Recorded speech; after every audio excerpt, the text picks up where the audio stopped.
¿Qué tal? ¿Cómo estáis? Bueno, recién llegado de Zandvoort, empezando a analizar con detalle todo lo que pasó, y la verdad es que hay cosas bastante interesantes y más que podía haber sido en lo que fue una carrera realmente movida, y que ese safety car final quizás nos privó, primero el safety car, luego el safety car, quizás nos privó de lo que hubiera sido una lucha mucho más interesante al final de la carrera por la victoria entre Mercedes y Red Bull, entre Hamilton y Verstappen, que habían salido con diferente estrategia en la carrera y que la estaban haciendo muy bien, buscando sus opciones, que las tenían ambos, tanto Red Bull, sobre todo con Max Verstappen, y con Max Verstappen voy a decir, y Mercedes, que había salido a estrategia de una sola parada y que ya nos tiene acostumbrados a tener un muy buen ritmo de carrera, además de clasificación, que no pudimos ver por ese trompo de Checo Pérez en la clasificación, pero yo diría, y seguro que muchos de vosotros vais a estar de acuerdo, en que esta fue la primera carrera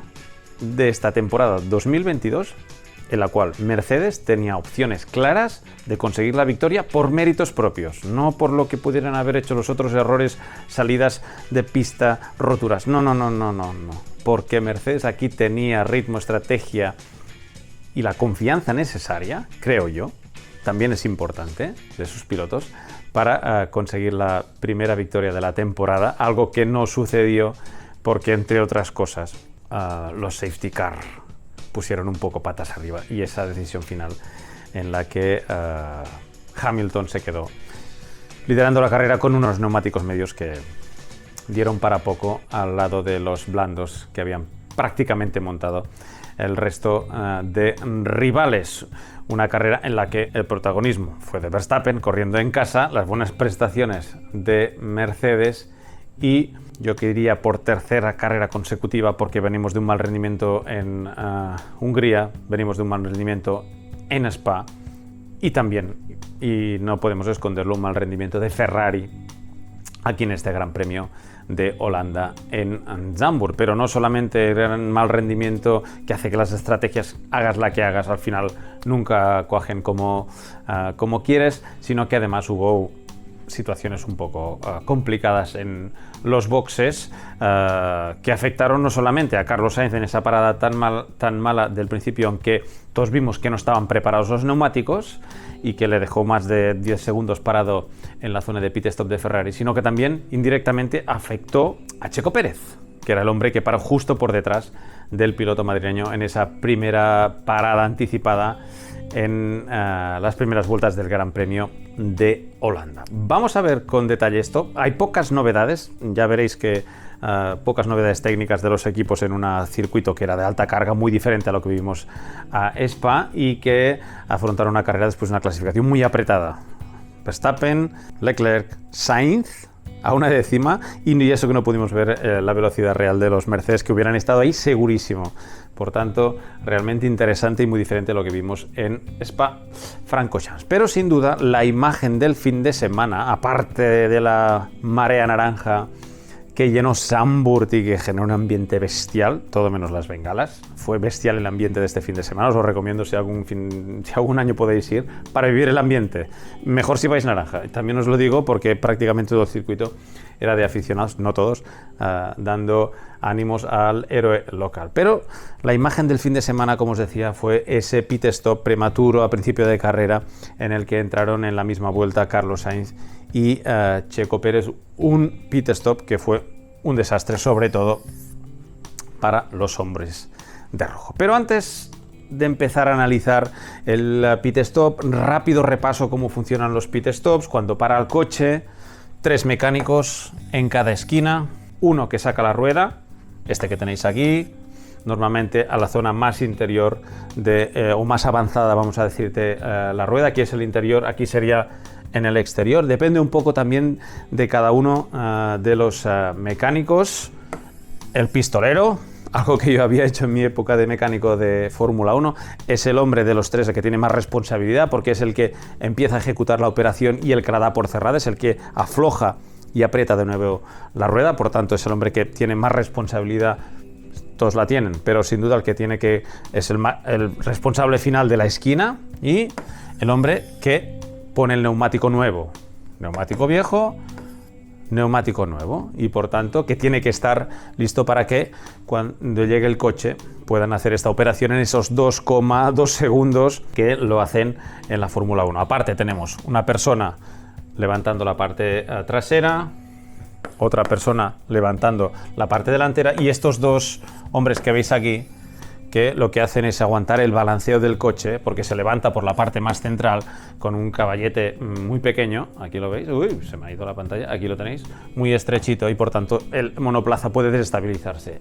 Este mecánico y este mecánico, lo que están, aquí lo veis, con las manos, es sujetando el monoplaza para evitar que vibre. Puede ser que en algún momento quieran cambiar el ángulo de incidencia de la ala delantera, no pasa nada, entran dos mecánicos más con una pistolita por la parte delantera, uno por cada lado del hombre que gestiona y que eleva el coche y así lo hacen. Por tanto, tenemos un dibujo mucho más completo. Aparte de todo esto, ya no directamente relacionados con las operaciones, con lo que se hace en el coche, está el hombre que anteriormente levantaba una piruleta, ahora tiene otra función que es el que, pese a que los semáforos pueden ser o no automáticamente, aunque la federación ya los está controlando más, es el hombre que puede evitar que el coche salga, ¿vale? Si ve que hay alguna maniobra que no está funcionando bien, es el hombre que tiene la última palabra.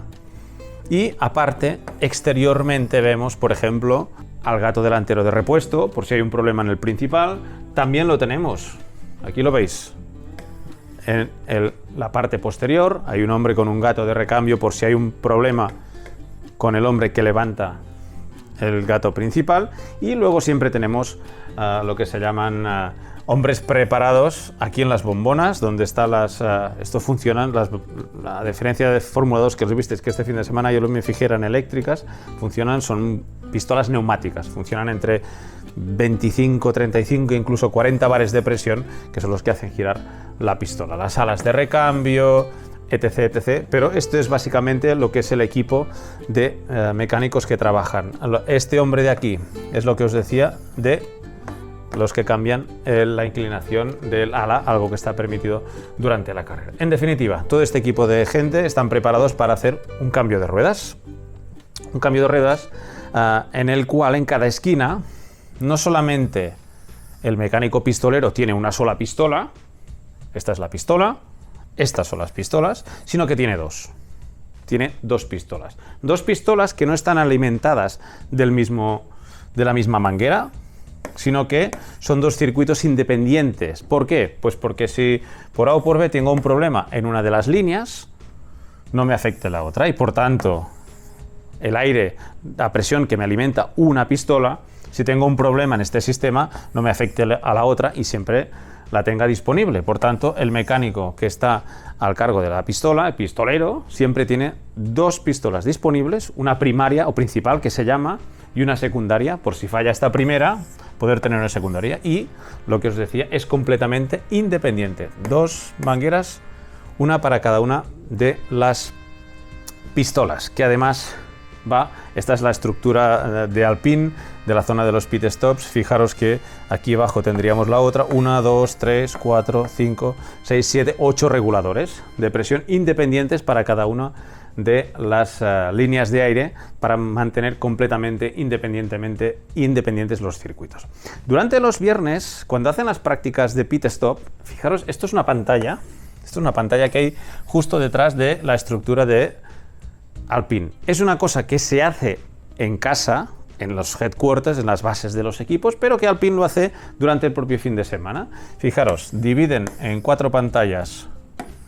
Aquí lo tenéis, en 4 pantallas. La borran en 4 cámaras diferentes. Estas cámaras son cenitales, están arriba y filman las 4 esquinas, ¿vale? Fijaros que no llevan monos, esta es una operación de viernes, pero analizan todas y cada una de las esquinas, el tiempo que tardan en sacar la rueda, el par de apriete, que en cuanto llegan a un par de apriete determinado se encienden unas luces verdes y por tanto pueden terminar la operación, el tiempo que tarda. Esto se analiza en todas y cada una de las maniobras cuando vuelven a la central del equipo, pero hay equipos como Alpine que durante los test que hacen el viernes de pit stops pues suelen analizarlo y aquí tienen pues todos los datos necesarios, si el semáforo, cuál es el semáforo, el par de apriete, los tiempos, en definitiva, análisis muy completo de todas y cada una de las esquinas para ver si hay algún problema y de qué manera lo pueden estar a tiempo aún de tratarlo, cambiarlo, modificarlo, mejorarlo para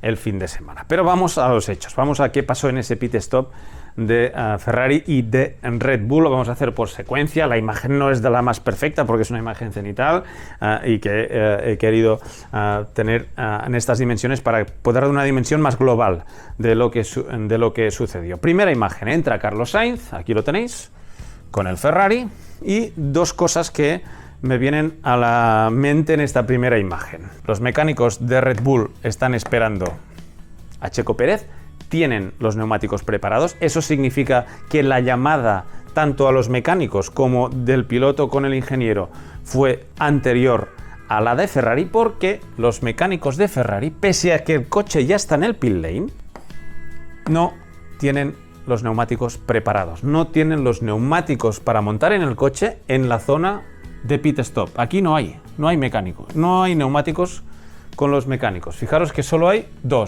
uno y dos mecánicos. Falta un tercero, el que pone la rueda. Antes hemos dicho que hay 3 por cada esquina. Pues solo hay 2. En esta esquina trasera derecha solo hay 2. Significa que la persona que está y tiene que poner el neumático no está en su posición, porque cuando el coche llega el neumático ya tiene que estar con la manta fuera y preparado para entrar el coche. No hace falta apurar más allá. En Red Bull sí lo hicieron bien. Esto es lo que se llama un late call. Cuando pasa esto es un late call. Un late call significa es una llamada tardía, de última hora, directamente, en inglés, y que se practica mucho en los pit stops de los equipos. Y que significa que última hora, justo antes de entrar en el pit lane, hay una llamada o del propio piloto o del ingeniero de la estrategia a ultimísima hora, entramos al pit lane. Esta notificación pasa a mecánicos que obviamente van a buscar el set que se enciende, hay unas luces que se enciende cuál es el set que hay que coger, pero hay que sacar las mantas, hay que levantarse de donde estés, ir a buscar la rueda y salir corriendo hacia la zona de pit stop. Vale, ya tenemos claro un poco la imagen y la situación, que es que Red Bull sí había avisado con tiempo y seguramente lo que quería Ferrari era reaccionar a la llamada de Red Bull. Vieron que se movían en Red Bull, que había una llamada para Checo Pérez y intentaron quizás defenderse haciendo una llamada respondiendo a lo de Red Bull. La situación es la que es. Ellos están preparados, ellos no.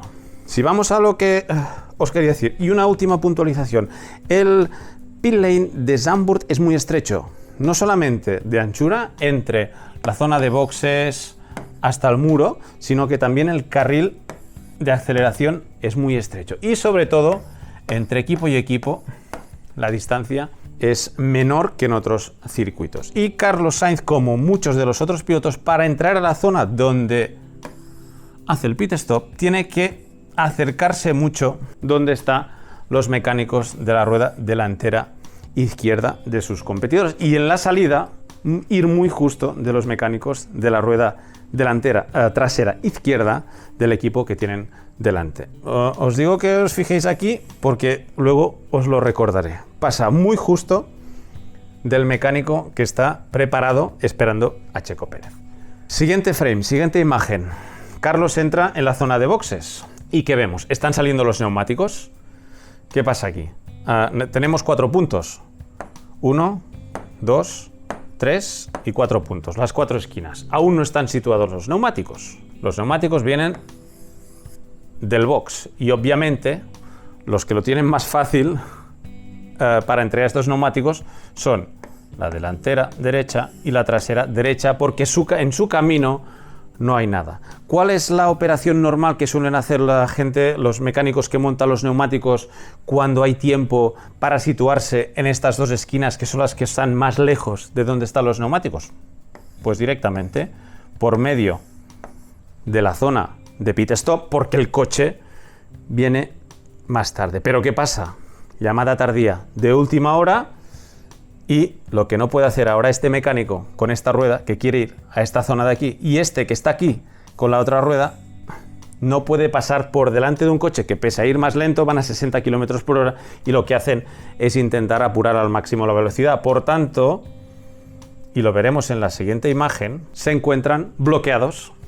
Porque, por un lado, tenemos que está llegando el coche que está frenando a alta velocidad, tenemos el hombre del gato a la izquierda y lo que no pueden hacer es pasar por aquí.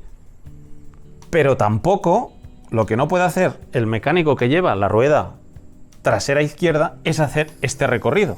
¿Por qué? Pues porque hay otros coches, porque podría venir el McLaren a entrar, porque puede salir Checo Pérez por aquí y obviamente no queremos ninguna desgracia.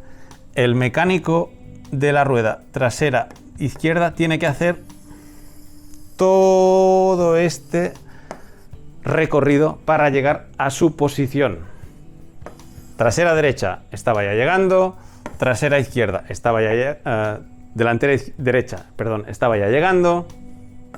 Y aquí se quedan las dos ruedas. Una mucho más fácil puede entrar por aquí, la delantera izquierda, pero la trasera izquierda tiene que dar toda la vuelta para no tener el peligro de pasar por esa zona que está completamente prohibido y es muy peligroso. Siguiente imagen. Pues aquí la tenéis. El de la trasera izquierda ha conseguido llegar por esta zona. Ya tenemos la delantera izquierda de aquí. La delantera derecha obviamente mucho más corta.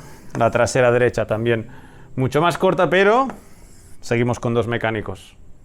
Seguimos con dos mecánicos en la trasera izquierda. El hombre que lleva la rueda trasera izquierda se ha quedado bloqueado entre el coche, el gato y la zona de pit stop. Y su único recorrido es este. Hasta aquí. Y el tiempo va corriendo. El crono va corriendo. Y hasta que no es capaz de hacer todo este recorrido, el coche de Carlos Sainz queda parado y nos deja una imagen realmente complicada. Fijaros, 1, 2, 3 ruedas montadas y seguimos en la trasera izquierda sin neumático. Aquí lo veis. No está el neumático. Están todos montados, están en la delantera izquierda, delantera derecha, trasera derecha, pero nos falta ahí detrás el neumático de la trasera izquierda. Y mientras tanto, ¿qué pasa? Pues que sale Checo. Sale Checo después de hacer un pit stop en el que obviamente adelantó al piloto español que montó la rueda y salió a pista. De esta acción que habéis visto y que he intentado contaros de la mejor de las maneras, entre otras cosas porque yo la he vivido y también sé que es un late call y también sé que es que llegue el coche al pit lane y no estar preparados, salieron dos investigaciones. La primera, Carlos Sainz, investigación que a mí me sorprendió mucho porque entendí el unsafe release sobre el tema de Fernando Alonso a posteriori y los 5 segundos de penalización, pero no entendía por qué habían convocado a Carlos Sainz a comisarios deportivos en la misma acción a la que habían convocado a Checo Pérez. Entendía la de Checo Pérez, no entendía la de Carlos Sainz. Y luego viendo que, aparte de que no hubo penalización, y leyendo lo que decían los stewards. ¿Qué pasó? ¿Os acordáis que os comentaba que Carlos Sainz pasó muy cerca de los mecánicos de Red Bull para poder entrar en su zona? Pues tocó una de las mangueras de los mecánicos de Red Bull, de la delantera izquierda. Lo tocó, no es grave porque solo tocó la manguera, pero sí que levantó una investigación de los comisarios que determinaron que el pit lane es muy estrecho, que Carlos había hecho bien la maniobra y que la manguera, pese a estar dentro de la zona del pit lane, estaba un poco alejada de la zona de los mecánicos y que por tanto no era algo que pudiera acarrear ninguna sanción. Pero, ¿qué pasó con Checo Pérez? Esta es la famosa trasera izquierda. Fijaros el mecánico que tiene que apretar la rueda y fijaros la segunda de las pistolas, la de emergencia, la pistola B, ¿dónde está? Normalmente está muy cerca de este mecánico. Normalmente te la sueles poner muy cerca porque si la tienes que cambiar dejas una y sin moverte, porque están arrodillados sin moverte, vas a buscar la otra y actúas. Con todo el percatal que hubo con este pit stop, este mecánico seguramente no tuvo tiempo porque una vez te arrodillas y lo que haces es ponerte bien tus dos pistolas perfectamente, una en la mano y la otra muy cerca para poder tocar, para poder agarrarlas si hace falta y utilizarlas si hace falta, sin que te estorben los otros dos mecánicos que tienes uno a cada lado. No sucedió. Fijaros, pero, ¿dónde quedó esta pistola? en el camino de Checo Pérez, que tenía el volante perfectamente girado. Aquí veis la mano, estaba con el volante completamente girado y no tenía otra alternativa que lo que sucedió, pasando por encima de la pistola de recambio de la trasera izquierda de Ferrari, algo que afortunadamente no tuvo consecuencias para el neumático, sí para la pistola, porque los mecánicos de Ferrari tuvieron que sustituirla al haber pasado por encima y haber roto la carcasa. Son muy complejas las pistolas, tienen indicadores, LEDs, un montón de válvulas también para controlar que la presión es la adecuada y que además sea maniobrable. Son unas pistolas bastante complejas, cada vez menos porque llegaron a ser demasiado y la FIA puso un poco el freno de mano en todas estas operaciones. Una acción que, como es lógico, levantó una investigación de comisarios deportivos, el race director, que levanta un reporte, lo estudian los comisarios deportivos y toman una decisión. La decisión final siempre es de los comisarios deportivos. Una vez más, y siguiendo el mismo patrón que en el caso de Carlos Sainz, pues determinan que al reincorporarse al carril rápido de los dos que hay, la manguera estaba fuera de la posición normal, pero que estaba dentro del inner lane, no estaba en el carril rápido, seguían en el carril vamos a decir, de trabajo, pero que tanto Ferrari no operó con mala fe.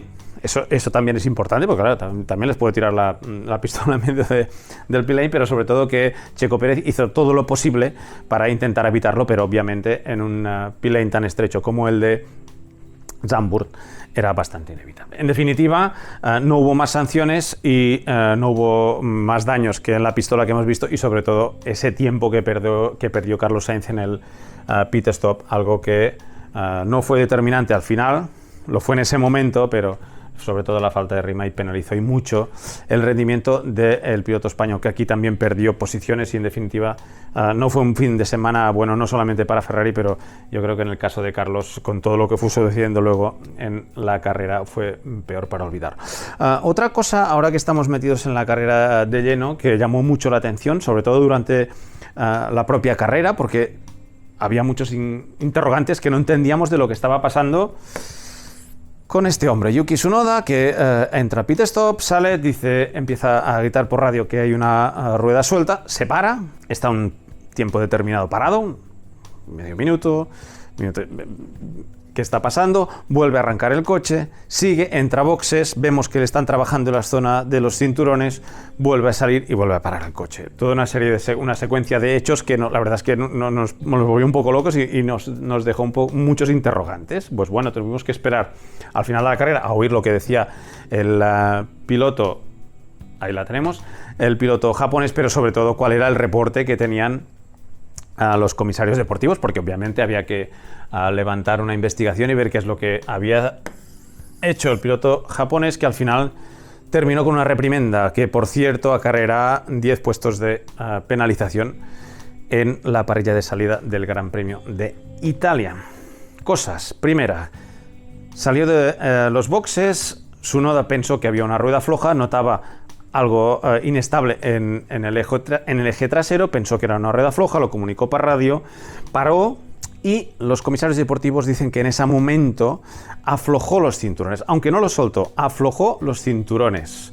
Allí le dijeron que las ruedas, después de lo que habían visto los ingenieros y analizado los datos, estaban bien, volvió a boxes, le cambiaron las ruedas otra vez, por si acaso, seguramente, le apretaron los cinturones, salió a pista, el problema persistió porque era un problema del diferencial, también dicho en la conclusión de los comisarios deportivos, aquí lo tenéis, era un hecho que había un problema con el diferencial. Pero lo que dicen los comisarios deportivos es que no se soltó completamente los cinturones, pero que les es muy difícil determinar en qué manera y en qué grado se habían soltado los cinturones, del todo o no del todo, o un poco o mucho.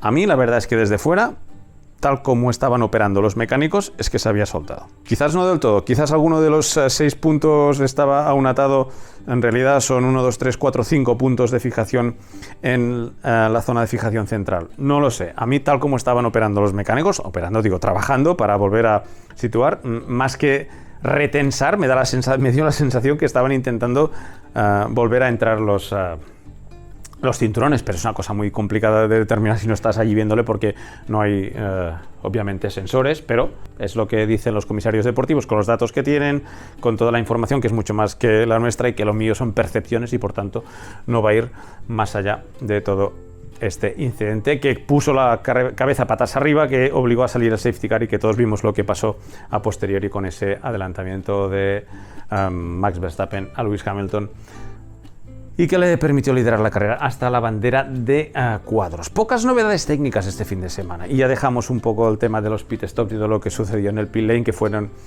muchas cosas. También ese unsafe relief de Carlos un poco estricto, que le cayeron 5 segundos.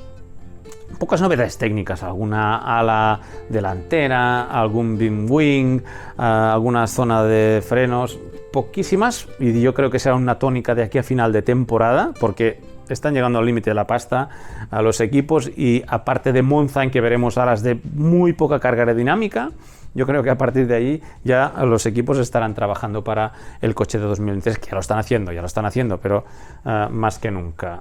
Cosas de cara que vimos en Zandvoort, importantes para 2023. Bueno, importantes, no sé hasta qué punto, pero fijaros, a mi izquierda tenemos el Red Bull de Checo Pérez con un espejo, los que hemos visto hasta ahora, pequeñitos, y a mi derecha un inmenso espejo, mucho más grande que este, y es que la Federación Internacional quiere mejorar la visibilidad de los pilotos en la parte de atrás, y obviamente no hay otra solución, a no ser que alguien me cuente diferente con una pantalla, pero no creo que sea tan real como los espejos. Aumentar la sección del espejo.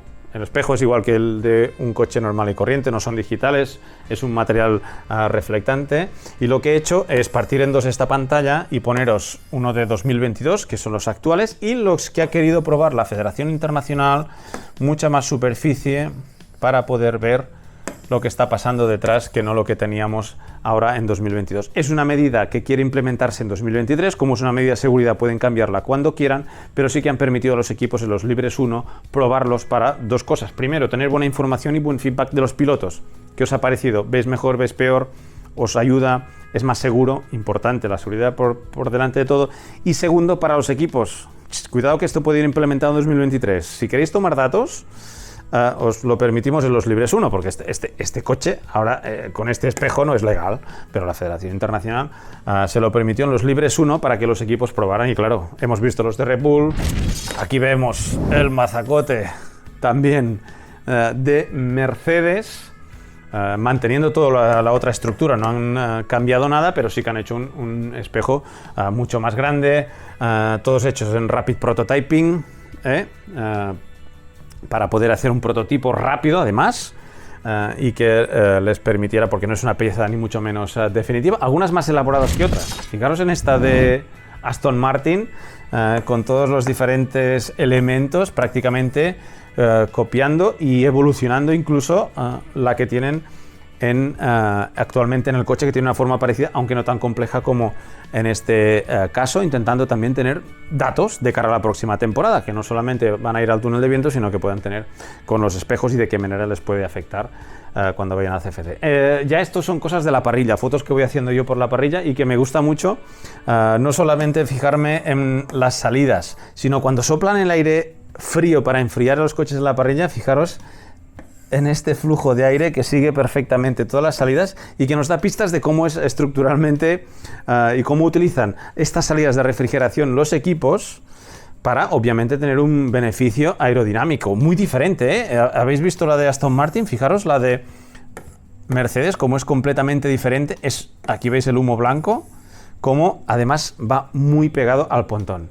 Esto no es un análisis aerodinámico, no, ni mucho menos, porque además nos falta un factor muy importante, que es el aire alrededor, y que cuando el coche, el monoplaza está circulando, obviamente aquí intervienen muchos más factores. Pero sí que es interesante y curioso de ver, fijaros en esta de McLaren, como la dirección natural, vamos a decir, sin la influencia de los flujos exteriores, toma este aire que soplan en la parte interior de los radiadores y que también sale por la parte posterior y que llega en estos elementos aerodinámicos bajos, el beam wing que se llama en inglés, en estas alas inferiores, justo en la parte superior del difusor, pero que es curioso. Y justo en eso se estaba fijando y muy bien Adrian Newey, que se paseó para arriba, abajo, con su libretita, tomando nota de estas cosas, porque me fijé y yo tomé estas fotos, de hecho, porque vi que él lo estaba mirando. Digo, ¿qué está mirando aquí Adrian Newey? Y justo me fijé porque en cuanto un mecánico accionó el ventilador y empezó este flujo a tener mucha más fuerza y a dejarnos ver estas imágenes, fue cuando él empezó a mirar y se giró y miró lo mismo en el otro coche. Algo muy interesante y que es, bueno, pues curioso. Seguro que él sacó muy buenas conclusiones, yo más que la foto y poco más. Newey, que ha vuelto a demostrar que es un grande de la Fórmula 1 con todo esto del proposing, y yo creo que el gurú de la aerodinámica moderna. Esta foto la saqué, os la quiero enseñar aunque no se vea muy bien, porque estaban trabajando debajo del coche de Charles Leclerc, que muchas veces pensamos, ostras, cuando están en el coche trabajando arriba cambiando las suspensiones, no, abajo. Esto es la barra de torsión de la suspensión trasera para cambiar la rigidez del eje posterior, suspensión más, menos dura. La cambian por abajo. ¿Por qué? Pues porque en según qué cosas, como por ejemplo cambiar las barras, el acceso es mucho mejor por la parte inferior. Luego hay unos registros en los que les permite actuar sobre estos elementos de la suspensión para cambiar la puesta a punto del coche desde la parte inferior. A veces vemos los coches arriba y dices, ¡ay, algún problema! Están trabajando atrás, arriba, algún problema. Zoom, ¿qué está pasando?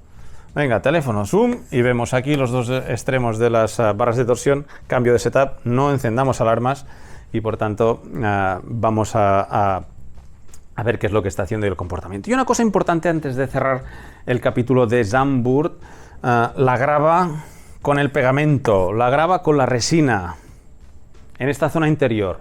¿Qué pasaba? Pues que muchos pilotos cortaban con la rueda delantera y trasera izquierda, esta grava suelta iba a la pista, teníamos cortes, teníamos pérdidas de adherencia, posibles pinchazos. Aquí se ve un poco de grava porque aquí pasó la Copa Porsche y alguno fue recto. Aquí lo ves, esta grava, se llenaba esta de grava y teníamos un problema. Igual teníamos que tirar de safety car o de virtual safety car para poder barrer y limpiar la pista. ¿Qué han hecho? Pegamento directo, resina, epoxi, la han tirado en esta zona interior y la verdad es que funciona. La fui a ver el jueves antes de empezar los libres, la fui a ver el viernes después de los entrenamientos libres 1 y después de la carrera. La verdad es que ha aguantado muy bien, por tanto es un elemento a tener en cuenta y una solución a tener en cuenta para próximas carreras para evitar este problema que tenemos. No es la madre de los ex, no.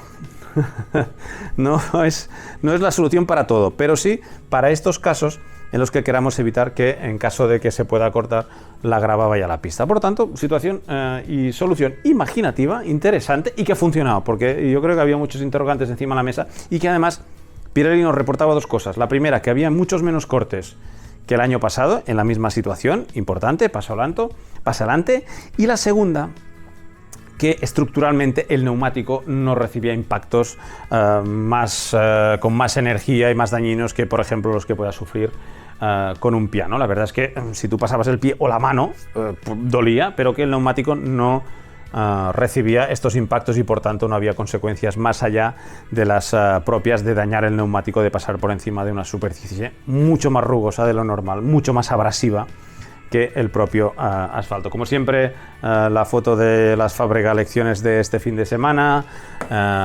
Aquí lo tenéis, estuvimos hablando de la señalización, de las luces, los códigos diferentes, no solamente del ala de atrás, sino también de la zona de la cámara arriba de la cabeza del piloto y también las luces de emergencia en caso de accidente que nos denotan que ha habido un accidente, como es el caso de esta zona del chasis donde está el botón para poner el punto muerto y contar.